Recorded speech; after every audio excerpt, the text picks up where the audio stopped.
Hi, Brendan. Good afternoon. Hi, how are we doing?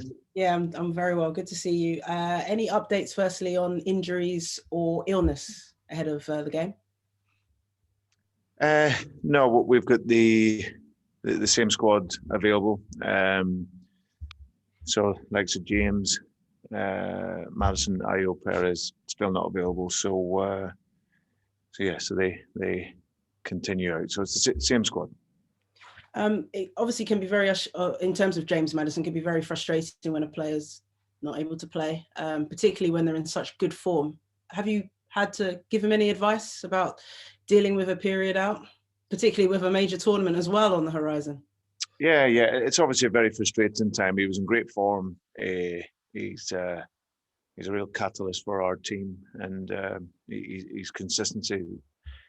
Having been out early part of the season as well, his consistency's developed and been absolutely brilliant. So it's very frustrating time for him. But the injury he has, it's not time driven. He's obviously had an operation end of last season, and he's just got a little issue with his tendon just above that. So like I say, we're hoping he could be back sooner rather than later, but we can't put a timeline on it because it's just really going to be about how he feels and how he can recover over these next few weeks. And just looking at another one of your players in very good form at the moment, Harvey Barnes. A lot has been written about Harvey in recent weeks, and he's really impressing this season. What impact do you feel that he's had on the team this season? He's had a huge impact. I think again, the things we've spoken about with Harvey and seeing his development is just on his efficiency. You know, as a wide player, was getting him into goal scoring positions, and you can see now that he arrives in there, and when he is in, he scores. So he's been absolutely brilliant for us, a young player that's gaining confidence at the level. You know, last season was his first full season in the Premier League, and now he's stepping up. Feels a real Premier League player, and I believe he's just going to continue to get better. Being that he's only in his early 20s, is there still time for him to perhaps develop into a different position? Could he become a centre forward, as has been hinted at? No, I don't see that. I think that if need be, he can go up there and play as in a two. But I think it's a position he can play, but his strengths are from the outside coming in. So I think he's very direct in his running. He can play in a couple of positions. There's absolutely no question. But what's his best position? His best position will be from the side, directing his running, taking people on, pressing the game from that side, and then arriving into the box. Totally different position, playing as a back to goal. It's one that he can do. Like I said, he done it against Liverpool when we put him up front. He played with Jamie, and he sort of drifts from the left side, but his specialist position will be from the side. And just finally, Brendan, it's possible that fans would return to the stadiums for the final game of the season. Are you in favour of that? Is that something that you'd be happy to see? It'd be great to have fans back, but some managers have flagged the point that it could give teams unfair advantage. Yeah, I would agree with that. I think that there's nothing more that we want than supporters back in the stadiums. It's the huge miss for the intensity of the game, for the pressures of the game, and just from a social perspective, it'll be amazing just to have that connection again. But I would agree. But we have our last game at home against Tottenham, and I would say we've gone through the whole season without supporters. And I think it would give an advantage to teams that would have supporters in that last game. So it's something that it's a conundrum because you want supporters back, but I think this has been a unique season, and I think for the integrity of the competition, then I believe that it should just be seen through as it's been all season for the last game, and then there's a real excitement then towards the beginning of next season. Thanks, Brendan, and good luck. Thanks, Jessica. Thank you. Okay, let's go to Rebecca Coles from PLP, please. Hi, Brendan. How are you? Hi, Rebecca. It's been 2 years since you were appointed Leicester City manager. If you were to sum up those 2 years in 2 words, what would they be and why? Very enjoyable. It's as simple as that. I left a great club in Celtic to come here for the challenge of looking to establish Leicester City as a team that could compete for the top places in this division, and it's been thoroughly enjoyable. I've had amazing support from the players here since we come in, because it's always the big challenge. First and foremost, when you come into a club, it's about convincing the players to play how you want them to, and then creating a working environment that creates a standard and a mentality to win consistently. So yeah, it's flown by, like you say, to the day. 2 years, it doesn't feel like that, but yeah, I sit here today and really happy with how we've worked, and I'm really excited by the future of the club on and off the pitch, that we can continually develop. And next up, you've got Arsenal. What have you made of Mikel Arteta's side so far this season?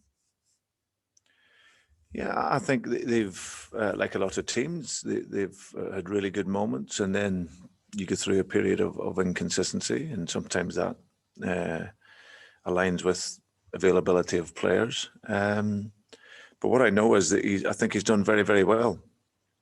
There's always an expectation and a pressure at a club like Arsenal, and especially in your first job as a manager. It's a real challenge for you, but I think Mikel's coped with that and adapted with it really, really well. An outstanding group of players, and he'll look to continue progressing them, and the longer he has there, I'm pretty sure he will do that. And last one from me, obviously a tough result for you last night. What can we expect from Leicester City this weekend? Sorry, repeat that. Sorry, what can we expect from Leicester City this weekend? Yeah, well, we will go into the game, give absolutely everything that we can. I think for us, the disappointment for us last night was that the game probably came at the wrong time for us, where the squad is at, and in terms of the injuries that we've got, we don't have the depth of squad that some of the other teams will have. So my players have done brilliant up until this point. We've had a lot of injuries this season, and we've been able to get on with it. The games in the Europa League just came at the wrong time, but with so many key players missing for us. So that's unfortunate. But we'll learn from that, and hopefully next year arrive in European competition again and take the next step, which is what we want to do. It was our first year in the Europa League as a club. So let's see if we can improve on that. What does it mean for this weekend? We look to respond back. The game last night's in the past. We now get good recovery, and today look at the tactical idea over the next couple of days, and then we're excited by the challenge of Arsenal, and let's see if we can get a win. Thank you very much, Brendan. Thanks, Rebecca. Thank you. Okay, Ian Abrahams, Talk Sport, please. Hi, Brendan. How are you? Yes, how are we doing? Not too bad. You wouldn't have wanted to go to Glasgow in the next round of the Europa League anyway, would you? Slavia Prague got Rangers today. Yeah, I seen that. Listen, I'd have loved to have went back to Glasgow, great city, and it'd been a good game, but not to worry. How do you ensure the players don't feel sorry for themselves? Don't go out on Sunday licking their wounds, just being a bit down. They won't be. It's the environment that we've created here. It's obviously naturally be disappointed after a game, and like I said, they especially losing. But no, we one of the key attributes of this group is how we respond. And we don't dwell on a disappointment. I think that's shown in our results. And very quickly you have to look forward and get ready for the next game. So by the time Sunday comes, we'll be ready. We'll be focused and look to continue with a great season in the Premier League. The last 2 seasons, you've had Leicester in the top 4, top 6. You haven't been out of it. Is there a change now to that established top 6? We always used to think it was, Liverpool, 2 Manchester clubs, and Chelsea, Spurs, and Arsenal. But it feels like that's maybe changed. Am I right? Well, it just depends how you define top 6. If you're talking about top 6 in terms of financial, because that's probably what you're saying, then we don't sit in that top 6. That's for sure. But if you're talking football, then we've been in there on merit over these last couple of seasons. So it just depends what you define top 6 as. So for us, from a football perspective, we've been challenging, we've been fighting, we've been competitive. We know the challenges and with some of these huge clubs and great teams. But our aim is to have a mentality that can disrupt that and be competitive against it, and that's all we've tried to be. Well, I would call Leicester right now a top 6 club, wouldn't you? I mean, footballing wise. Well, from a football perspective, we've shown a consistency in order to challenge that hierarchy. I think when we come in here, but you could see the top 6 teams were established, and there was a gap for the other teams below that. What we've tried to do is bridge that gap and see if we can be competitive against it. You love youth players. You love dealing with youth players. You always have throughout your career. What do you make of Bukayo Saka? I mean, he looks to be a very special talent. Yeah, no, I love his maturity for such a young guy.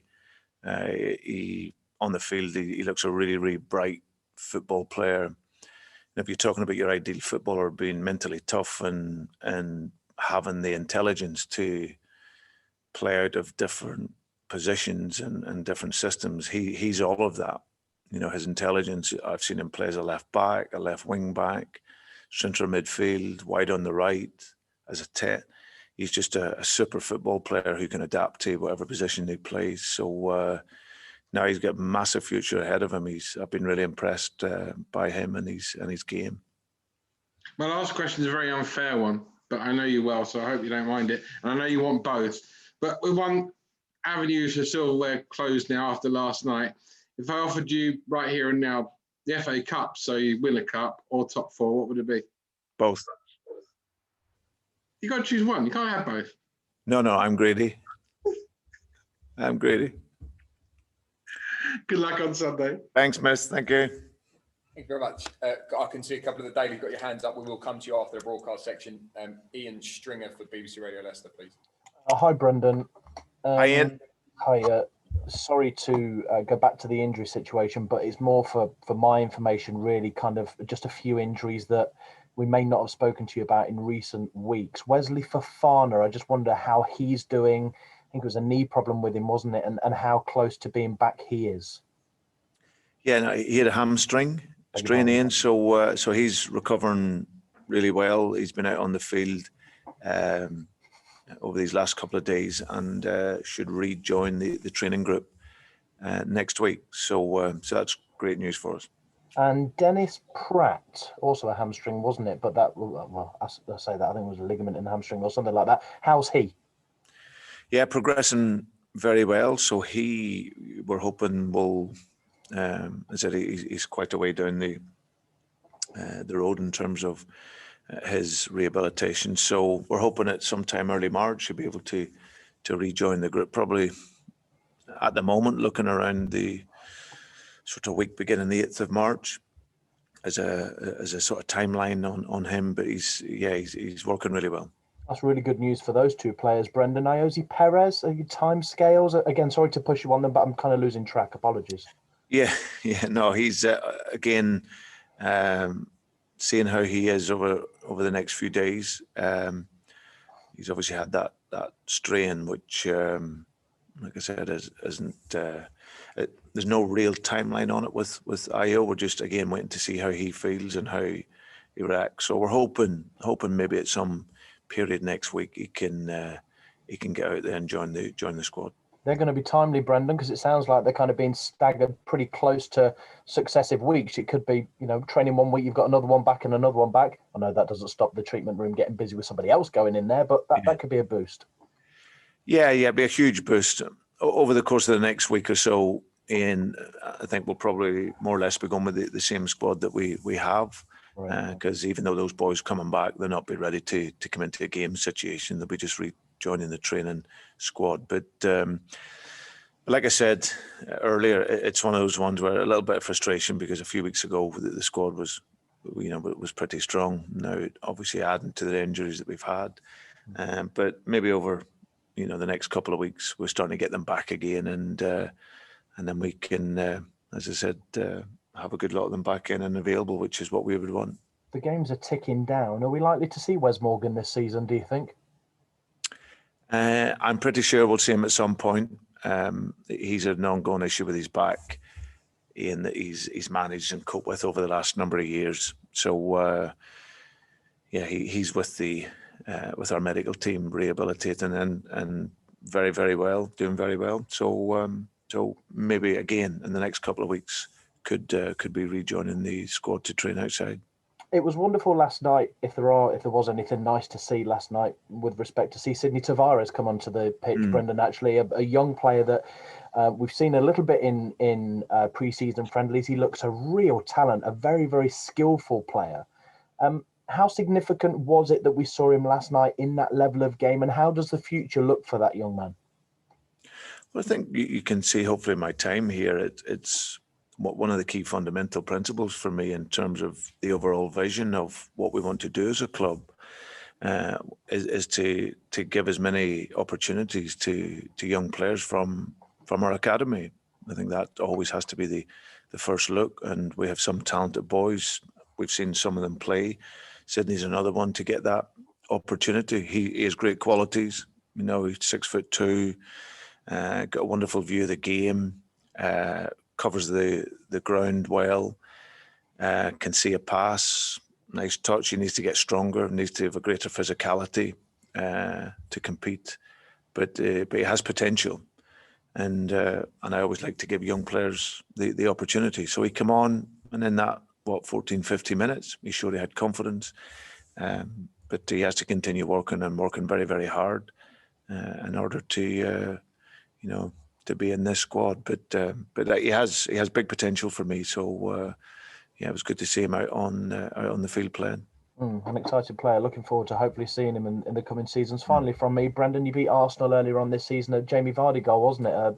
I think he came off the bench. I vividly remember him throwing his warm-up vest over his shoulder, grabbing a can of Red Bull, finishing it, scrunching it up like Popeye, coming on and scoring the winner, and may as well have just carried on down the tunnel and gone, there you go, lads, job done. An incredible performance. So you weren't watching the game then?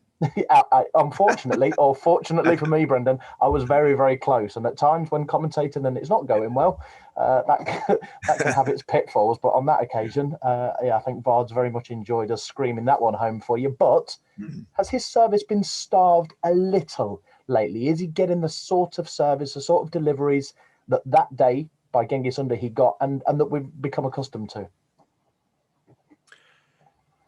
I think he's the type of striker that obviously relies on service. There's no doubt about that, Ian. We're looking at Vards in terms of his movement as well and making more runs. But ultimately, he is a player that needs the service. And of course, when you have so many of, with all due respect, the players out, the guys that can serve him, then of course that makes it a little bit more difficult for him. But what I always get from Jamie is 100%. His mentality strong, and even though when he's not in the game as such, he's always ready for opportunities that come along. And you've seen in that game when he came in for the final half hour of the game, he was sensational in his movement, his speed, and he will always disrupt defenders' balance. So yeah, he hasn't quite got the service, but we've still been winning, and that's important. And it's not purely just down to Jamie to score the goals. The contribution has to come from the team. Let's have a good look at the weekend, Brendan. Thanks, Ian. Thank you. Great.